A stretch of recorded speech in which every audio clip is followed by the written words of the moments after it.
The invitation arrived on a Tuesday, heavy cream-colored paper with gold embossing announcing the Morrison family's annual reunion. I stared at it, running my fingers over the raised letters while memories of past humiliations played through my mind like a worn-out film reel. My name is Olivia Morrison, but these days I go by Liv Carter in the business world. 10 years ago, I was the family's greatest disappointment, the girl who walked away from our family's banking empire to pursue foolish dreams of working in hospitality. The phone rang, interrupting my thoughts. My cousin Diana's name flashed on the screen. I already knew why she was calling. Olivia, her voice dripped with artificial sweetness. I assume you received the invitation. I did. Well, darling, I'm calling to let you know that perhaps it's best if you skip this year's reunion. The Starlight Grand is quite exclusive. The required attire alone. I glanced out my office window at the Manhattan skyline, suppressing a smile. The Starlight Grand, my flagship hotel, though the Morrison family didn't know that. They had no idea that LC Hotels, the fastest-growing luxury hotel chain in the country, belonged to their poor relation. Are you saying I can't afford it, Diana? Oh, don't be dramatic. It's just that, well, we have some very important guests coming. The governor, several CEOs. We can't have anyone feeling uncomfortable. By anyone, she meant herself. Heaven forbid her successful friends discover her cousin worked in customer service. What would they think? I see. I kept my voice neutral. And who chose the venue? I did, of course. Pride filled her voice. Daddy says I have excellent taste. The Starlight Grand is the most prestigious hotel in Manhattan. I had to pull some serious strings to book it for our reunion. I bit back a laugh. Diana hadn't pulled any strings. Her request had come through our regular booking channels, and I personally approved it last week. In fact, I'd given them a special rate, about 30% higher than our standard fee. That must have been difficult, I said mildly. Well, not everyone has my connections. The owner, L.C. Carter, is notoriously private, but her staff was quite accommodating once they heard the Morrison name. Of course they were. I'd instructed them to be. How interesting. Anyway, Diana continued, I'm sure you understand. Perhaps next year, if your situation improves. Are you still working at that little hotel in Brooklyn? The little hotel she referred to was actually my test property, where I developed and refined the service innovations that had made LC Hotels famous in the hospitality industry. But the Morrisons had stopped paying attention to my career years ago. Something like that, I replied. After hanging up, I sat back in my leather chair, memories washing over me. 10 years ago, I'd been fresh out of Cornell's hotel administration program, eager to learn the business from the ground up. My family had been horrified. A hotel clerk? My father had roared.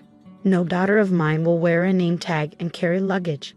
But I'd stuck to my plan, working every position from housekeeper to front desk manager. I learned every aspect of the business, identifying problems and innovating solutions. Within 3 years, I'd opened my first property under the LC Hotels banner. Now, at 32, I own 17 luxury hotels across 3 continents. The Starlight Grand, my Manhattan flagship, had revolutionized the industry with its blend of classic luxury and cutting-edge technology. The same family that had once mocked my career choice now considered it the height of prestige to hold their reunion there. My phone buzzed, a text from my assistant, Marcus. The Morrison family reunion contract needs your final signature. Shall I bring it up? I smiled, typing back, no need. I have plans for this one. Opening my laptop, I began making arrangements. If my family wanted to ban me from the reunion for being too poor, they were in for quite a surprise. The Starlight Grand was about to host a revelation none of them would ever forget. Memories flooded back as I worked.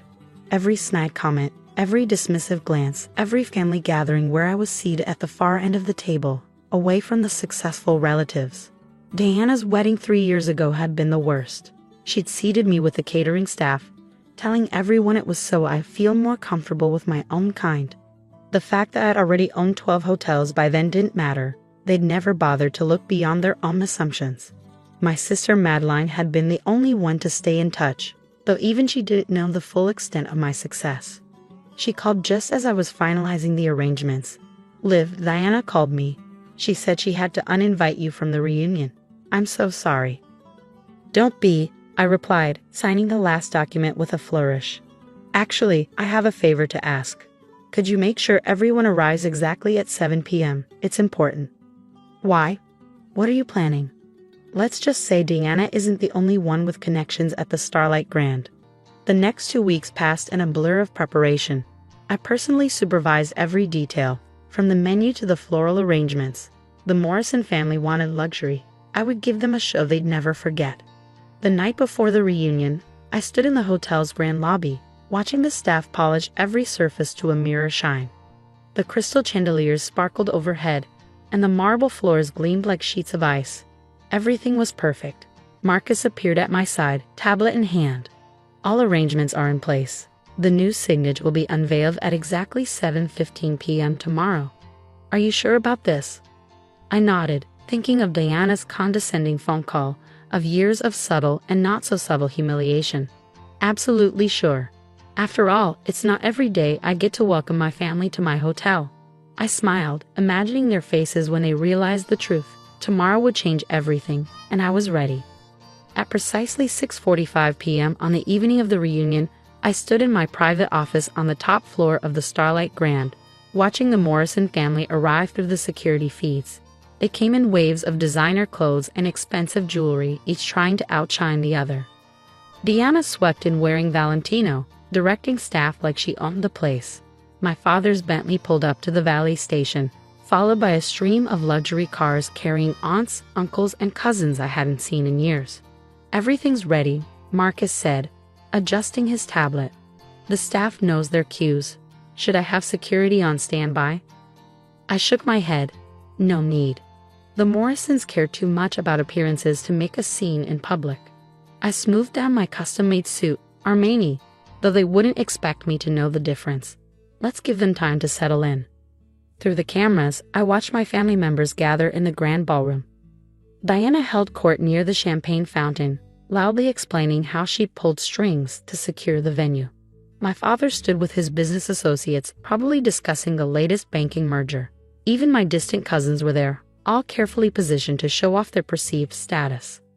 At 7:10 p.m., right on schedule, the hotel manager approached Diana with the first hint that something was amiss. Ms. Morrison? I'm afraid there's been a slight issue with the reservation. Diana's face darkened. What kind of issue? I personally arranged everything with your corporate office. Yes, ma'am. It's just that the owner has some specific requests regarding tonight's event. The owner? Diana laughed dismissively. I seriously doubt Elsie Carter concerns herself with individual events. Now, if you'll excuse me. Actually, I said, stepping into the ballroom.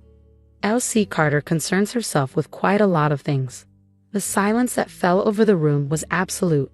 Every head turned toward me, the uninvited relative, the family embarrassment, standing in the doorway of Manhattan's most prestigious hotel wearing a suit that cost more than Diana's car. Olivia, my father's voice carried across the room. What are you doing here? Diana said. Diana said I couldn't afford to attend. I finished for him, walking slowly into the center of the room. She was concerned I might embarrass the family. Diana stepped forward, her face flushed with anger. This is a private event. I'll have security remove you. No, I cut her off, you won't. On cue, Marcus pressed a button on his tablet. The massive screen behind the stage lit up with the hotel's logo, and beneath it, my full name. Olivia Morrison Carter, founder and CEO, LC Hotels International. The gasps were audible. Diana's champagne glass slipped from her fingers, shattering on the marble floor. That's not possible, she stammered. Would you like to see my business cards? I asked sweetly. Or perhaps the deed to the building. I have those right here. I patted the leather portfolio under my arm. My father pushed through the crowd, his face a mix of shock and something else. Was it pride? You own the Starlight Grand? And 16 other properties across 3 continents, I confirmed. Though this one is special. It's where I started my career, as a junior housekeeper, while all of you were laughing at my foolish career choice. The memory surfaced again. Diana mocking my name tag, my aunts whispering about wasted potential, my cousins excluding me from family photos because I didn't fit the image. All those years, I continued, my voice carrying in the stunned silence. While you were so busy looking down on me, you never bothered to look up. to see what I was building. The little hotel in Brooklyn Diana loves to joke about? It's my innovation lab, where we develop the systems that have revolutionized the luxury hotel industry. Marcus stepped forward, distributing folders to key family members. Inside you'll find the true story of LC Hotels, along with documentation of your rather interesting booking for tonight's event. Diana snatched her folder, her hands shaking as she opened it. Her eyes widened at the numbers. This can't. The rate you charge us is about 30% above our standard fee, I confirmed. Consider it a family discount, in reverse. My sister Madeline burst out laughing from somewhere in the crowd. Others joined in nervously, unsure whether they were allowed to find humor in the situation. Why didn't you tell us? My father demanded. Would you have believed me? I asked simply. 10 years ago, you told me no daughter of yours would ever work in a hotel. Well, you were right about one thing. I don't work in a hotel. I own them. The screens around the ballroom came to life, showing images of my properties around the world. The sunset view from our Maldives resort, the snow-capped peaks surrounding our Swiss chateau, the glittering skyline visible from every room of our Dubai tower. As for tonight's reunion, I continued, your reservation hasn't been canceled. You're welcome to stay.